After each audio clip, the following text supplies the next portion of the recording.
Hello అందరికి. So చూస్తున్నారు కదా, మన డైయింగ్ లో చాలా మంది అడుగుతున్న ఇక్కడ పట్టు చీరలు అయితే మనం తయారు చేయడం స్టార్ట్ చేసినాం అనమాట. సో సిల్క్ మార్క్ సర్టిఫైడ్ లా చాలా మంది అడుగుతారు.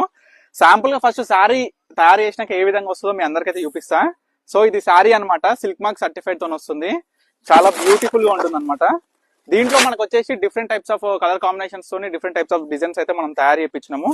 మనకి ఆల్ ఓవర్ శారీ మొత్తం కూడా టోటల్ స్టార్టింగ్ నుంచి ఎండ్ వరకు హ్యాండ్లూమ్ నేతలో ఈ విధంగా ఇక్కత్లో పట్టు చీరలు, మనకి ట్రెడిషనల్ పట్టు చీరలు. సరే, మనకి వార్పు వచ్చేసి ఏ విధంగా వస్తుంది, మనకి పళ్ళులో ఏ విధంగా వస్తుందో మీకు శాంపుల్ గా ఈ యొక్క వార్ప్ లో చూపిస్తా. ఒకసారి అయితే రండి.